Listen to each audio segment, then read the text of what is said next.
thank everyone for coming out to join us today on this historic day here at 1890 Broad Street in Cranston, Rhode Island, where a majority of the tenants who lived here have come together to form their first tenant union.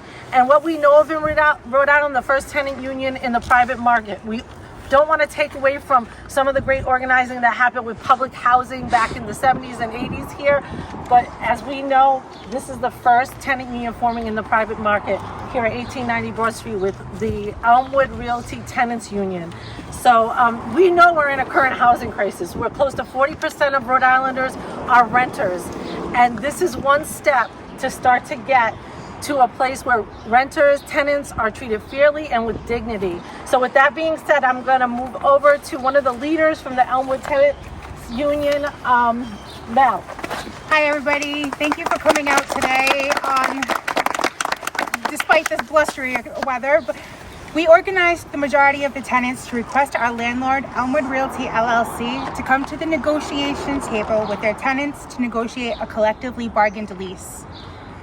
A collectively bargained lease that includes quality and timely repairs, safe housing conditions, and stable and fair rents, and free from retaliation. We should not face rent increases in these conditions. Conditions we as a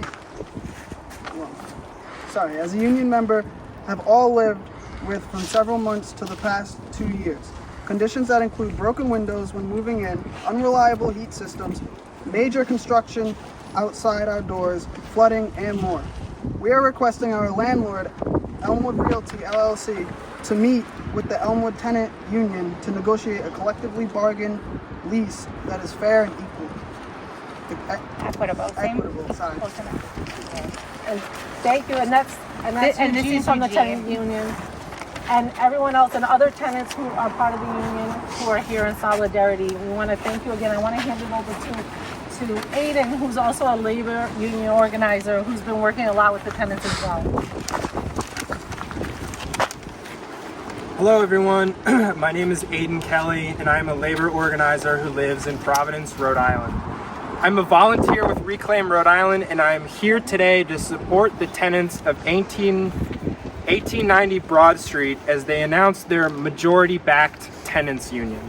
I want to take a moment and commend the bravery of these tenants who have chosen to take action in the face of truly deplorable living conditions and a vicious housing crisis in the state. And also, in the face of constant threats of retaliation from the landlord, they have chosen courage. Fear is a powerful emotion that can often put up big roadblocks when trying to fight for basic human dignity and respect.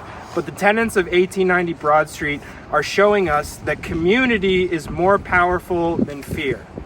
To choose people power over despair is so admirable, and I'm always moved when I see regular people fighting for themselves, their children, and each other. Now, I would like to call on all elected officials to hear the demands of these tenants. It is one thing to say you support quality and affordable housing. It is another thing to actually use your position of power to aid those who have had to fight back directly for their safety. You know, these people, you can take a look and see why people are fighting back. You don't get many more clear physical examples of the need for more tenants' rights in this state. So we need those in an official position of power to keep eyes on this campaign, to make sure that no one is retaliated against for exercising their basic American rights of organization. No one should face unfair and illegal eviction threats. Please support these brave tenants who are paving the way for just housing in Rhode Island. Thanks. We know when tenants come together, they can get what they need. Fair and equitable housing, right? Something they deserve, safe housing. This is housing they're paying for. This is market rent. And they're getting rent increases in the midst of this. And as you heard some of the tenant leaders talk about, they chose to come together, build a majority, and ask their landlord to come to the negotiating table to work on a collective bargaining lease, a lease that is fair and equitable, so we can start to chip away at this housing crisis here in Rhode Island. So I just want to thank all of you again, and I don't know if anyone wants to say anything about this or your support for the union before we close out. But once we do close out, we're going to send a copy to the landlord by email and in person at his office, so he's notified of the union and also the ask to come to the negotiating table for fair and equitable leases. Woo!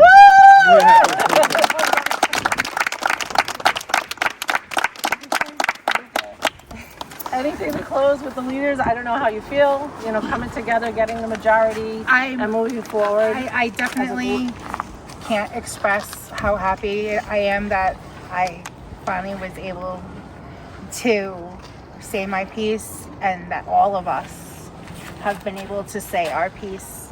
It's nice to finally be heard, and that this is not going to go unheard any longer. By coming together, you're stronger, right? I mean, and that's the thing I think a lot of times, and I know for us, we got a call with Reclaim Rhode Island months ago that, hey, we saw something in the paper, and that's our landlord, and we just moved in and we're really scared. Like, we came into these conditions and we didn't know. And it was like, what can we do? And some of the things we do is advocate, like with code and other things, which many of the tenants had already done. Some who lived here close to 2 years and nothing has happened. And that next step was, there's something going on across the country, and it's called tenants unions, and they're organizing. And that's when many of the tenants were like, I've been fighting alone. And we know when they fight alone, they get picked off one by one. But we also know too, when they come together collectively, they're stronger and they can get the things they need to be safe and be treated with dignity and respect. That's right, and with respect. And that's another tenant here on the part of the union, Stephanie. Can you talk about the response from the city of Cranston to some of the complaints that have been made? What response? What response? Yeah, tell me about that. So you bring your response to, let's say, the city hall or to someone in power, or somebody's supposed to do something, and you get no response, nothing. Our honorable mayor has been on the premises several times, has introduced himself to me until all of this started. I'm not one that's for politics. Mm-hmm. I was leaving for work one afternoon. He was touring the property, asked me how I like living here.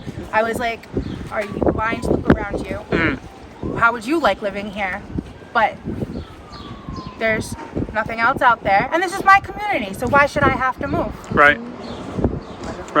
He should fix his property. If he can't maintain the properties that he has, he shouldn't be allowed to buy anymore. Mm-hmm. So what? He can put other people into the same predicament that we're all dealing with, that we've been dealing with. It's not fair. Yeah.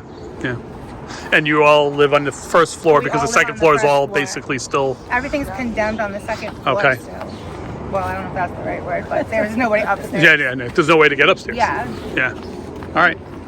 Steve, could I add? Yeah. Just, it was maybe 3 years ago that I was out here with some of the residents and some other people when the initial condemnation here happened, when the second floor collapsed. Yeah. And the mayor was intimately aware of that because we pushed him to house those people in a hotel while they could figure out where to go next. And a number of people that I talked to here didn't have any relatives or family or friends that they could go and stay with.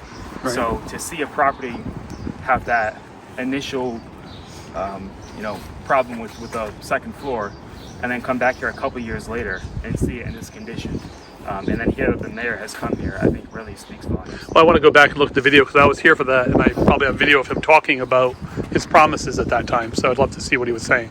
Yep. So and I think the I'll look it up. takeaway for me, at least, I won't speak for anybody else, but it's very clear that the Cranston administration is not going to protect people in these conditions. Right. That's why it's so important that tenants organize and exercise their rights together. And you said you had something. What is your name? My name's Audrey Gordon.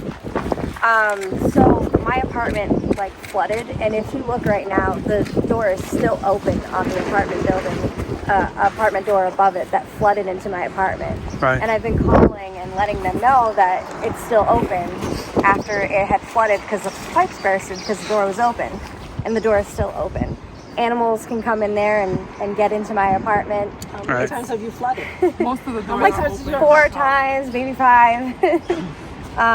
It flooded in my kitchen first, then in my living room, and instead of cutting it out and venting it to get all the wetness out of it, or just cutting it out in general, they just painted over it. And so they still have the door open, and reasonably it could flood again. How much property damage did you suffer? I mean, your own personal stuff. I was really fast at moving everything. Okay, that's so I good. got very lucky. All right. But my daughter, who is G2 fed, was in the living room when it started basically raining into my house. Yeah. And there's not really much I can do when she's hooked up to a machine, except for kind of roll her and the machine out of the way. But it was a lot. There was like 5 buckets of water that we were dumping out, and I had the nurse there with us trying to clean up the whole mess. And the ceiling still hasn't been addressed, and the door is still open. Right. Have you guys ever lived without heat here while you've been Yes. here? Yes. Yep. All winter Everything long. gets covered up instead of fixed. They just They paint put a everything Band-Aid. over. What kind of heat do you have? Is it gas heat and then, or electric baseboard? What do you know? Electric, and it doesn't work. The electric baseboard heating isn't working. If it's like 55 degrees out, it'll start working. All right, that's helpful. Can I add one more Yeah. context to Steve, right? And for me, this is a property owner that knew he was buying a property that was going to require major investment. Right. And what I see over here, you've got this huge pile of debris right here, which I can't imagine is all that expensive to remove. No. You've got a huge gaping hole in front of that property, which is probably not all that expensive to fill. Right. And instead, what you see the investment is building second floor access to get people back up over there. Yeah, Right? right. So anybody who's gonna be in the real estate business and own property and be a landlord, if they're gonna buy property that requires major investment so people have a normal standard of living, that's not what they should be doing. It's stuff like this right here. And they need to be held accountable. Yeah. Thank you. And I guess to the tenants, but how does it feel to like? It sounds like you were suffering alone a lot, but that you have each other's back and that you come together. Just real quickly, how does that feel?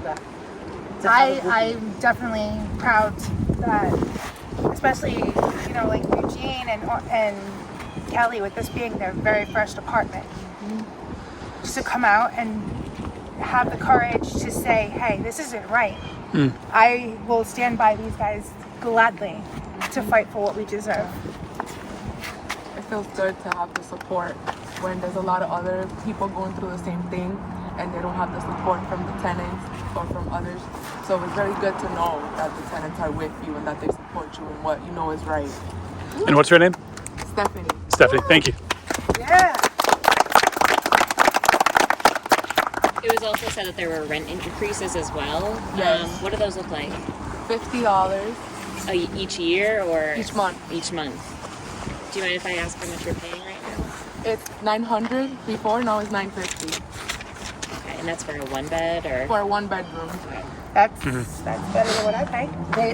I guess everyone pays different amounts. Yeah, everyone pays Another about $12.50. $12.50. And I'm with Rapid Rehousing, and I live here. Yeah, and I should be with housing as well due to my income. So, and I'm not, but I should be. Another tenant said she got what, 200? She got a $200 increase. I'm gonna go to housing Who's soon. working? She's working, so she's not available right now, unfortunately. And it does fluctuate. It's like how does that happen? There's nothing consistent across the board. It's not consistent. I have a 1-bedroom, mine's $11.50. I went from a yearly lease to a monthly lease when this new lease came out. It's just been a nightmare. Yeah, It's a definitely. dramatic nightmare. What's the response like when you ask for repairs, like when the heat stops working or What when there's other response? issues? You get ignored. You get ignored. Yeah. You get ignored, or he'll tell you to Call flat your out renters insurance. call Elmwood Realty. Don't call me. This is what Jeff Butler says. And Don't Jeff call Butler me. is the landlord who Call owns the place. office. Yes. And Elmwood Realty is his business. Yeah, he's Okay. telling me to call the front desk instead of talk to him. Okay. He also That's his lists on the property door. management office. Yeah. He also lists Spring Street Realty as another one, and when looking at it, some of the permits were pulled under that company as well, but they paid Elmwood Realty. How many, so you said a majority of tenants in the building, what's the number on that? Yeah, so there's 10 right now on the 17th.